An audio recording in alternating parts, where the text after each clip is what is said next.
There are lots of things you can spend your tax refund on, but one thing you don't have to spend it on, a new smartphone. Switch to Metro PCS now and get not one, but 2 free 4G LTE smartphones for brands like Samsung and LG. Plus, you're on T-Mobile's blazing fast nationwide 4G LTE network.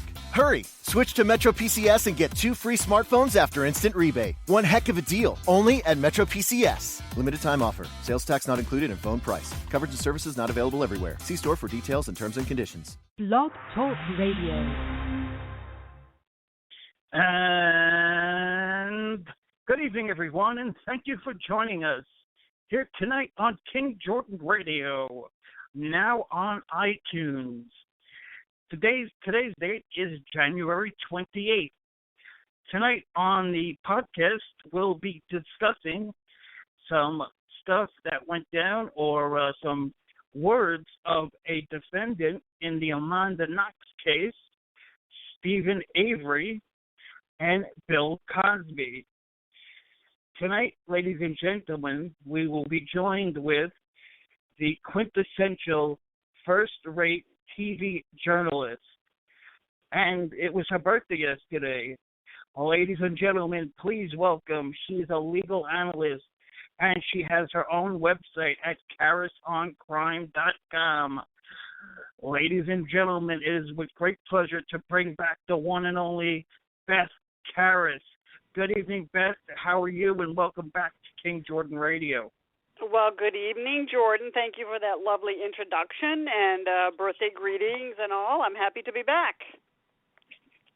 Absolutely, and you have been busy with Dan Abrams, so if you want to mention that, feel free. Right. I am editor-at-large for a new website that launched, it's only been about a week and a half. It's called lawnews.com, and there's a Z, not an S, Law News, LAWNEWZ.com. So it's one of many sites that Dan Abrams owns. His flagship site is Mediaite.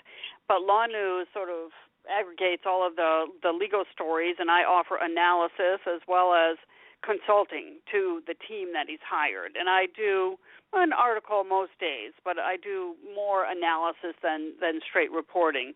And some of the things I say are, have been a little bit controversial, so I've been getting attacked a little bit in social media. Yes, I heard about that. But overall, do you find that this is the way to go with these articles and podcasts and things that you're doing over the last couple of years with your website? This is the new, if you will, this is the future, right? Definitely digital is the future. I firmly believe that, and I am very happy to have, over the past year and a half, learned new media, digital media. It's had its ups and downs, but I am not sorry that I launched Caris on Crime, a subscription-based website.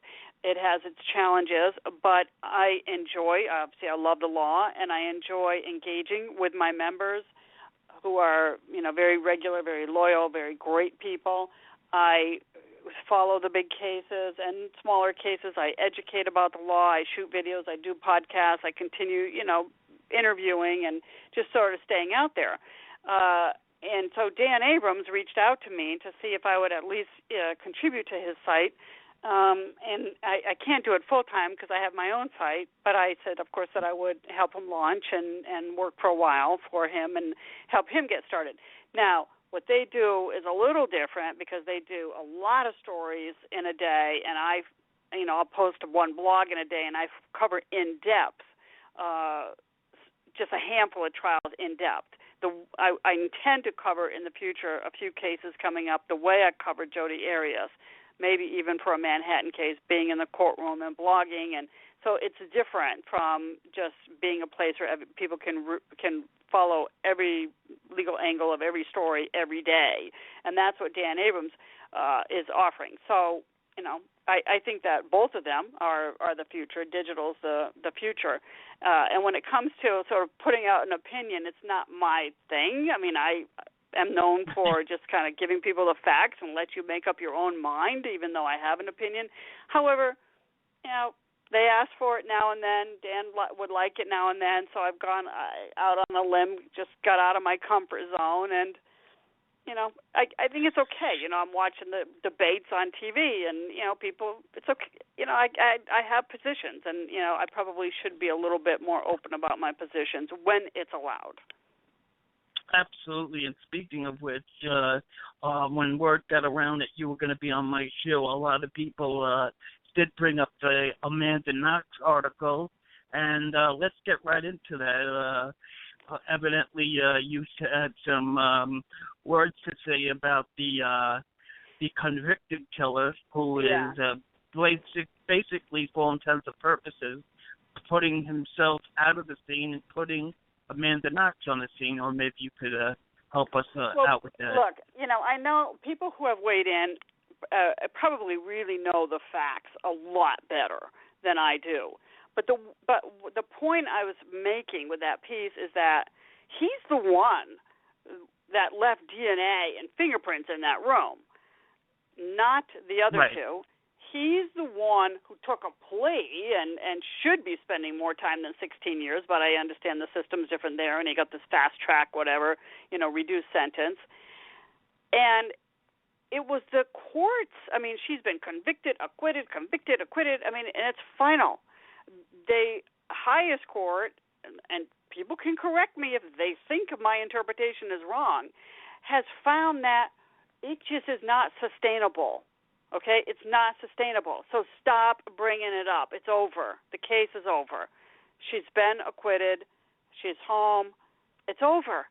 Okay? And I don't want to hear Rudy Gaudet bring it up again. It's like the Kircher family has suffered enough, and he's now saying he's 101% sure she was there.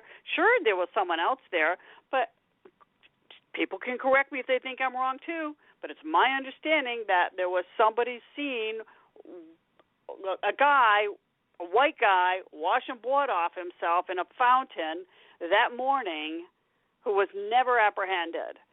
Now, and that is what I have read in the afterword to the more recent edition of Monster of Florence, which was written by a Italian author and Douglas Preston. Now, with this case, is it true that the prosecutor over there got in some trouble, legal trouble, or did I get that wrong? He did get in some trouble. The prosecutor of Amanda Knox did get in some legal trouble, but yes, he did, but I don't know the upshot of it.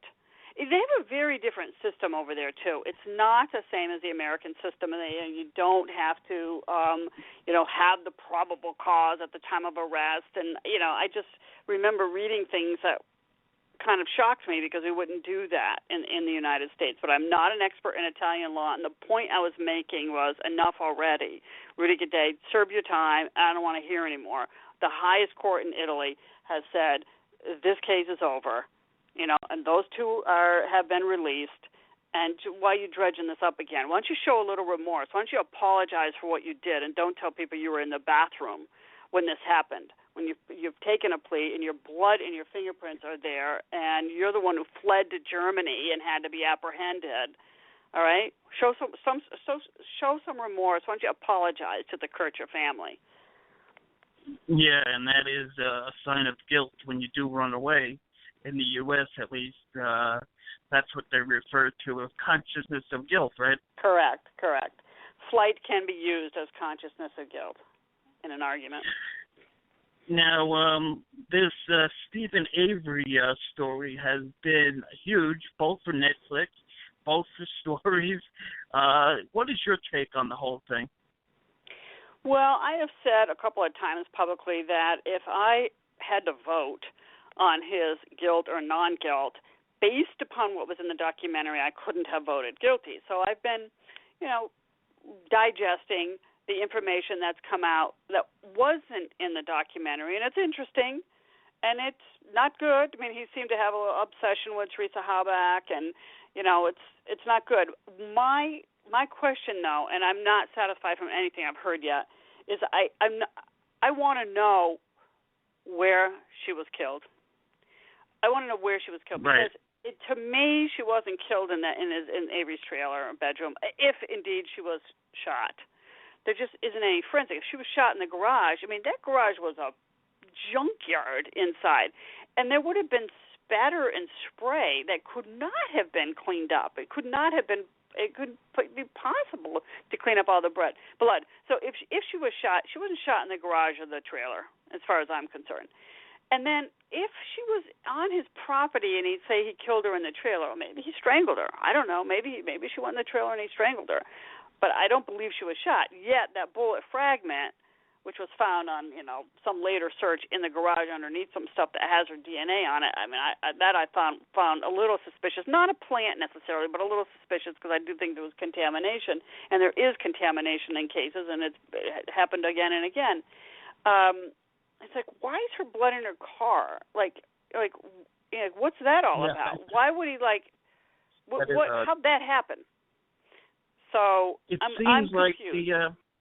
The documentary, I don't know, tell me if I'm wrong, seems to be a little biased towards the defense in this case. What do you think? Well, I know the documentary filmmakers would disagree, but the truth is that they had access to the Avery family. They had access to Stephen Avery. They did not have access to Ken Kratz and the Halbeck family. So what they did was they tried to balance it by using the press conferences and courtroom footage of openings and closings, and so they had the other side there, but they weren't following them around and sitting down and doing their own interviews. So yes, it does seem to have a bent, toward the defense side, because that's where they had access. But I do think they certainly made a good effort to show the other side.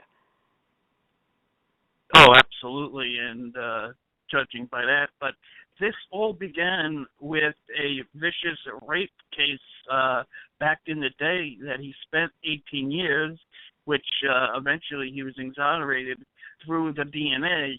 Now, if it wasn't for that case, that this probably wouldn't have gotten a second look. Your thoughts? Probably. You're probably right. Yes. Okay. So this is a guy who is either the unluckiest guy in the world to be first wrongly convicted, the rape victim apologizing to him, spending 18 years of his life in prison. He's out for 2 years, and then he's arrested again falsely, is what he wants you to believe. I mean, what? How is that possible? But I think if it weren't for that rape case, where he had a $36 million lawsuit against the county, because they really did have the true rapist in their sights at one point and didn't follow up enough. They thought they had the right guy with Avery, and so he had a good lawsuit there, which he settled for a nominal amount, $400,000, that simply went to his defense in his murder case. I don't think the case would have gotten the same amount of attention. But the Innocence Project, they dropped him really fast, right? He was like the poster boy for the Wisconsin Innocence Project. And, of course, they dropped him real fast. And I spoke to a friend of mine who runs an Innocence Project in another state about Avery. He doesn't really know the case well, but I just had a question about him, about the forensics. And his name is Greg Hampikian, and he runs the Idaho Innocence Project. And he's a DNA expert, because I wanted to know if there's such thing as sweat DNA. I'd never heard of such a thing, and nor has he. There is no such thing as sweat DNA, okay? No such thing. There can be DNA deposited as a result, but you cannot tell that that's the source of it, okay? And I think what happened, and I have the trial transcript, but I haven't looked at it. I think what happened is, if Avery's DNA is underneath the hood latch, somebody probably said an argument, and likelihood, members of the jury, that came from his sweat. Or an expert said on the stand, if asked, well, how would someone's DNA get under the hood latch? Well, if you're sweating, you could leave it, you could leave some cells, some DNA, something like that. In a lab, you do not say, oh, look at this DNA I have here. That came from sweat. No, okay? And it was a totally new term to him when he was like, sweat DNA? Who's saying that? So that's just kind of a word that a phrase that we've adopted, and we assume it's from, and it might be truly from sweat, but scientifically you can't tell.